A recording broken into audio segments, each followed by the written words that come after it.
BFM Business, intégral placement, 100% placement. On accueille Benoît Lombard. Bonjour Benoît. Bonjour monsieur. Associé gérant de Vitam MFO pour parler assurance vie et de transférabilité.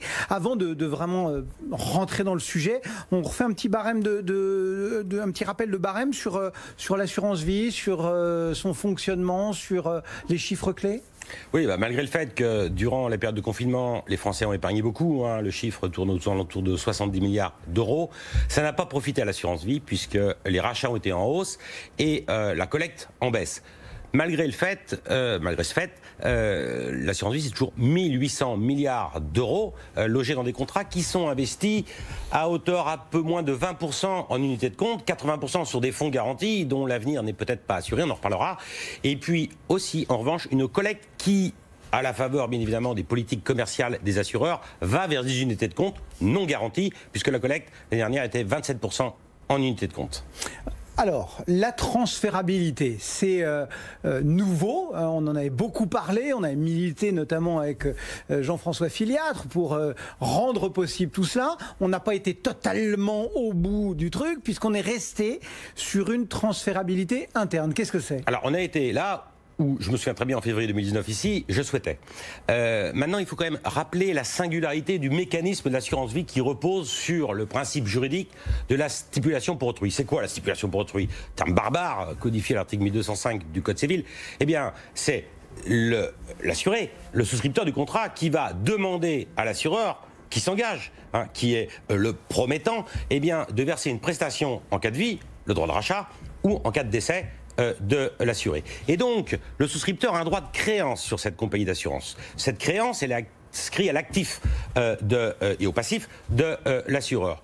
Et à tout moment, l'assureur doit pouvoir assurer cette liquidité. Alors, la transférabilité était interdite avant.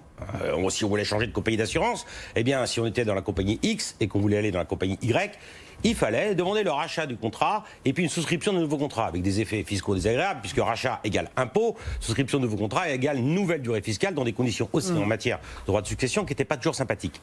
Transférabilité, la loi Pacte de mai 2019 nous a donné cette faculté de pouvoir transférer partiellement, cette portabilité partielle. Ça veut dire quoi ? Ça veut dire interne, au sein d'une même compagnie. C'est-à-dire que la compagnie peut dire tu as, toi, assuré un vieux contrat, je vais te donner la faculté, je dois te donner la faculté, tous les ans, de pouvoir transférer ta provision mathématique que nous avons vue vers un autre contrat émis par moi-même, assureur. Et donc, pourquoi ? Donc, pour offrir justement plus d'unités de compte, plus de souplesse dans la gestion, etc. Et on se dit quoi ? On se dit Yahoo, tout va bien ? Ou on se dit attention, c'est pas si simple que ça ? Je rappelle que l'assureur doit offrir cette faculté. C'est l'article L132-22, nouveau, du Code des assurances qui nous le dit. Mais pour autant, la politique commerciale, la politique d'offre, en quelque sorte, auprès de l'ancien assuré, eh bien, est définie par l'assureur. Donc là, je mets un premier bémol, parce que s'il veut offrir quelque chose de pas séduisant, quel est l'intérêt de l'assuré d'y aller ? Et puis aussi de vérifier quelles sont les conditions du nouveau contrat qui sera proposé. Parce que bien évidemment, la loi Pacte avait, dans un de ces trois grands premiers des trois principes, la volonté c'était quoi ? C'était de transférer, drainer l'épargne vers l'économie réelle. Ouais. Et c'est quoi ? C'est donner la faculté aux assureurs d'offrir des unités de compte qu'il n'y avait pas sur des anciens contrats, première chose. Ce qui a aussi pour incidence, au regard des comptes de l'assureur, de réduire sa marge de solvabilité, d'augmenter sa marge de solvabilité, puisque bien évidemment les fonds propres sont moins nécessaires lorsqu'il s'agit d'unités de compte que d'actifs garantis.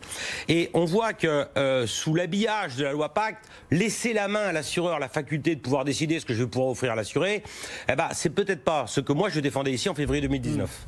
Ça veut dire quoi ? Ça veut dire que aujourd'hui, dans le nouveau contrat, entre guillemets, qu'on a, le devoir de conseil est encore plus important, entre guillemets, qu'il ne l'était avant ? Bien sûr, puisque, j'allais dire, rentre aussi en parallèle donc, à cette nouvelle loi Pacte, une réforme passée inaperçue chez les épargnants, mais qui est importante, c'est la DDA, la nouvelle directive sur la distribution de produits assurantiels, qui est entrée en vigueur en 2018 en France, et qui impose une des recommandations, des positions défendables par les courtiers, par les réseaux de distribution auprès de leurs clients, avec une recommandation qui est personnalisée. C'est un vrai devoir de conseil qui existe. Et ce devoir de conseil, il repose sur les principes de base que tous les conseillers en gestion de patrimoine connaissent. C'est-à-dire qu'on va définir l'horizon de placement, on va définir le profil de risque, et puis on va vérifier l'adéquation entre cet horizon de placement et puis ce profil de risque, qui va nous permettre en un deuxième temps de construire une allocation et de pouvoir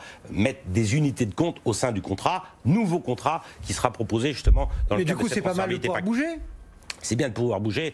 Mais j'allais dire, on a un principe viscondien là. Donc il faut que tout change pour que rien ne change. Mais moi, j'ai vraiment peur que rien ne va changer parce que tout est entre les mains des assureurs. Donc j'appelle les assureurs à vraiment utiliser la loi Pacte pour que ça soit pas un habillage et puis, j'allais dire, un peu de miroir aux alouettes auprès des assurés.